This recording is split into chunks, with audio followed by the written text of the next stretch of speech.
And I think when it becomes very specific to the disease process, we're talking about mechanical ventilation, it makes the life of the speaker easy and difficult at the same time. Because it gives you a very limited domain of your discussion, which is focused only on a particular disease as common as asthma. So why it is so difficult? When you talk about ventilation, I think if a child who is deteriorating, despite all your best of intentions and you have followed the protocols of British Thoracic Society, GINA and SIGN protocols to prevent the child from deteriorating from acute exacerbation of asthma, but unfortunately few of them will do deteriorate.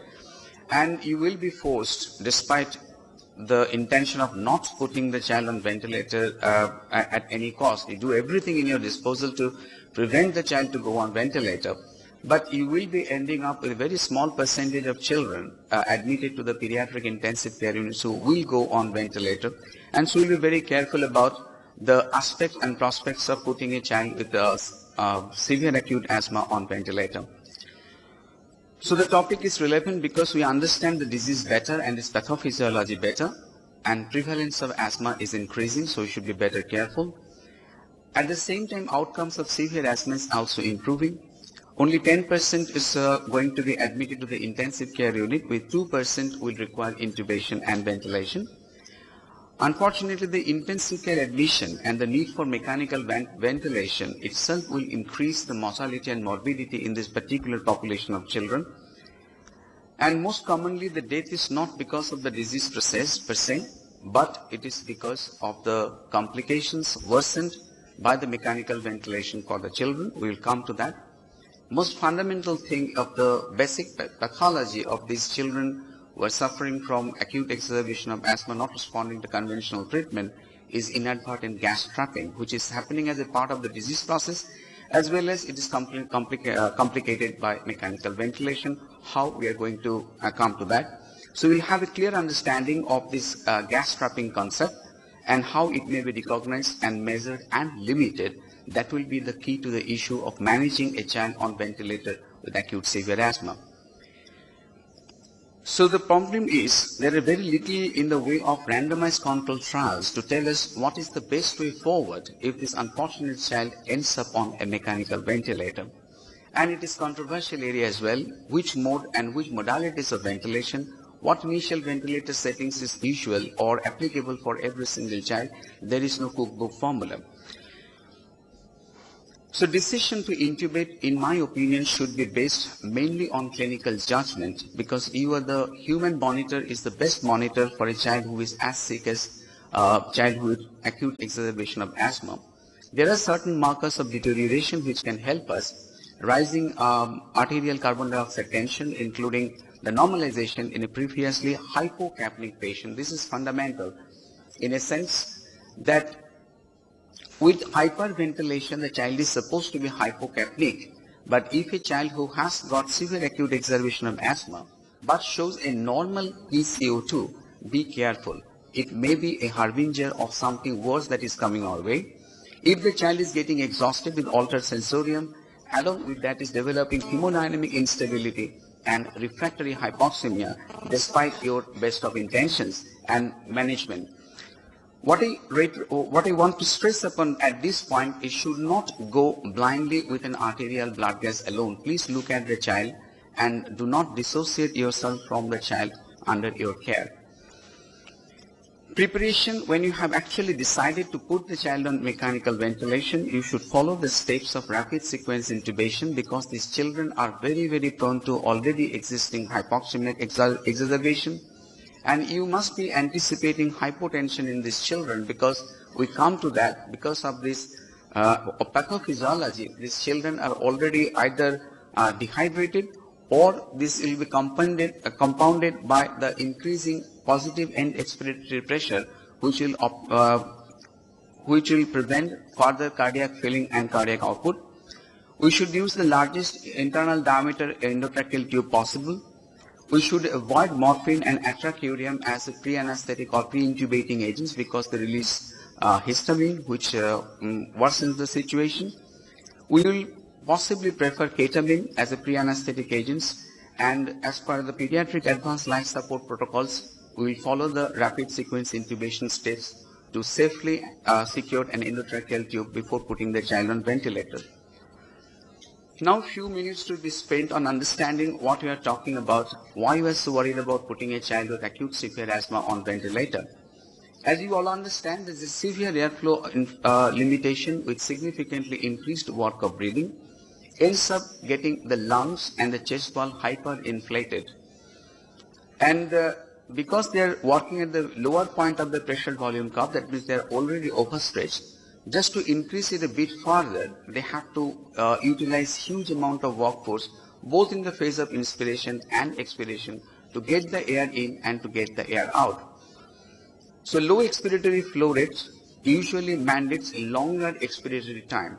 But the child who is tachypneic because of hypoxia, to compensate for the hypoxia, it automatically eats into the time of expiration, ends up having a shortened curtain expiration and a prolonged expiration phase, leads to the more and more accumulation of the air in the back of a narrow and obstructed airway, leads to dynamic hyperinflation. After a certain point of time, it will exaggerate or exacerbate the hypotension that is already existing following mechanical ventilation. So if you look at this beautiful curve, which is saying that if the inspiratory time is cutting into the expiratory time, your end expiratory functional residual capacity is gradually increasing, because your more and more air is getting trapped into the asthmatic lung. So that is the fundamental thing that we try to, our ventilation strategies are to minimize this air trapping, do not exacerbate this air trapping or over dynamic hyperinflation of the lung. Those people who are very good at these things, I'm not as intelligent as this one, but there are huge generation of your research interest in this. So whether we can measure this volume of gas at end inspiration above functional residual capacity, yes, it is possible. If you look at this is tidal volume inspiration, and you induce an apnea on the left hand corner and allow the whole amount of air to be exhaled, and you see the difference between a tidal volume and the volume trap. So total volume and the end inspiration, if you deduct the tidal volume Vt from VEI, that will give you some idea about the volume that is trapped. Our intention is to help the child to minimize this amount of air trapping even when the child goes on mechanical ventilation. Similarly, we can measure the same thing, expiratory hold maneuvers, to estimate the autopay. Nowadays, the modern ventilations are coming if the child is completely sedated and paralyzed on the ventilator, where the work of respiratory muscles are not contributing to the generation of the PIP, autopay. Then if you have, suppose you have set a PWP of 4 or 5 or 6, and the machine is showing a PWP of 8 or 9 or 10. So you see the difference of what you have set and what is showing. So there is a difference of 2 to 4, which is an auto PIP. So you have to try to optimize the ventilation parameters to minimize this auto PIP, so as the amount of air trapped inside the system can be minimized and the child's hemodynamic stability can be improved.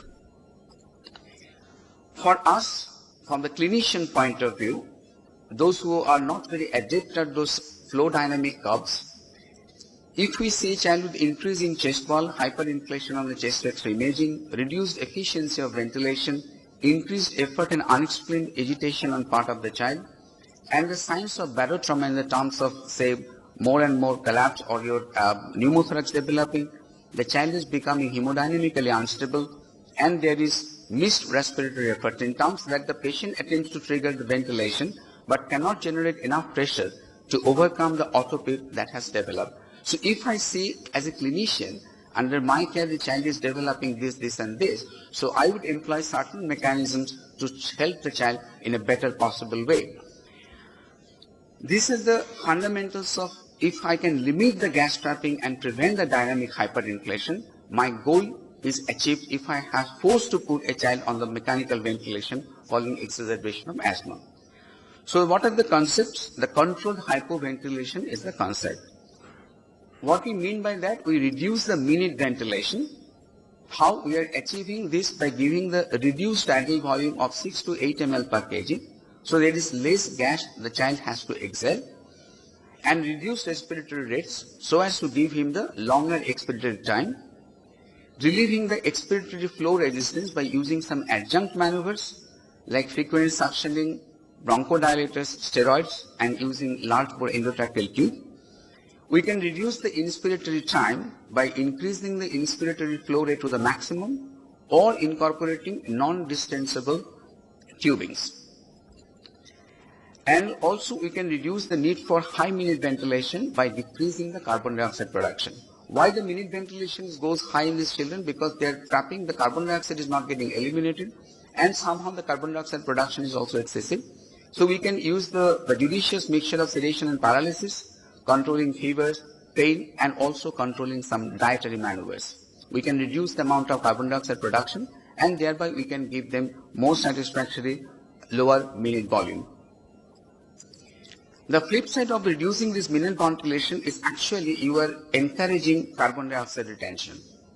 So how to overcome that? The current strategy says if the child is tolerating permissive hypercapnia, by which you will accept a pH lowering up to the 7.2 levels or the PCO2 around 90 millimeter of mercury, if you can do that, then possibly the child will still turn around. And prolongation of the expiratory time, if you can do that, it will reduce the dynamic hyperinflation, as will be evident if you are interested in the plateau pressure. The plateau pressure will also come down. As the air trapping comes down, the dynamic hyperinflation comes down, the plateau pressure will also come down. The question, the fundamental question the people will ask, that if you are talking in terms of auto-PEEP in the setting of acute exacerbation of asthma, do you set PEEP or no PEEP in a ventilator setting? This is a very controversial area. Some says that extrinsic PEEP will reduce the work of breathing by keeping the airway patent, and thereby it will reduce the help you keep the lower minute ventilation. On the same time, somebody says if there is already a PEEP generated because of airway constriction, and you are adding more PEEP to that, then you are actually contributing to the auto-inflation or hyperinflation of the lung. So, and problem is the measurement of the PEEP, auto PEEP, which I have just described with these curves, it assumes that all the airways are actually communicating to the system. If there is because of inflammation, edema, or your bronchospasm, all the airways will not be equally communicating where you are actually measuring the PWP. So there is some concept coming up as an occult PEEP, which is not being measured. So if you are giving a PEEP and this PWP is more than the auto PEEP plus occult PEEP which you have not measured, then obviously it will cause more problem, more hemodynamic instability. So the concept is coming, if you are not comfortable, if the patient is generating the auto PEEP which you can measure, then you can evolve the strategy, I do not want any PEEP, or give a minimal PEEP to keep the airway patent and reduce the work of breathing. So consideration from the initial ventilator settings is not important if you have understood the basic principles governing the ventilation of these kids. So for us, we use pressure control mode. The PIP adjusted to achieve a tidal volume in the range of 6 to 8 ml per kg. We give a slow respiratory rate, targeted respiratory ratio, IE ratio of around 1:3. Depending upon the circumstances, P 0 to 5. With a goal of pH maintained above 7.2 and plateau pressure below 30 centimeter of water. That is what we try to achieve. If we cannot achieve that, then you have to think of, apart from dynamic hyperinflation, is there any other cause? Like displaced tube, obstructed tube, pneumothorax, and your other systems where the child is not getting adequate sedation or paralysis, if the child is not synchronizing with the ventilation, all these things has to come up. And I personally do not believe if you are really batting on a sticky wicket, where you are not being able to, on the one hand you want permissive hypercapnia and the pH is coming down below 7.2, you are not being able to maintain that, try some other maneuvers. I'm not in very favor of giving sodium bicarbonate infusion to push the pH up, because it aggravates intracellular acidosis, it does not help. My previous speaker, Dr. Uttam, has been proponent of non-invasive positive pressure ventilation in severe asthma. I am one of them, but unfortunately people come very late to us, and for that, though it is an alternative for mechanical ventilation, if the child is less severe or less serious, less agitated, you can try that. But if you are not being able to manage that, I don't think non-invasive ventilation is an option for a child who is going down rapidly, because there are also certain contraindications for non-invasive ventilation. So in conclusion, we can say the asthma is on the rise, but similarly more good guidelines are coming. If we adhere to that in OPD basis, we expect lesser amount of children with extreme exacerbation will actually need ICU admission and mechanical ventilation. And if you are really unfortunate to put a child on ventilator with acute exacerbation of asthma, please understand the principles of gas trapping, generation of autopit, and modulate your ventilator settings in such a way so as to help gas exchange, improve hypoxemia, help elimination of carbon dioxide. At the same time, do not give the barotrauma to the child and do not make him more hemodynamically unstable. Thank you very much.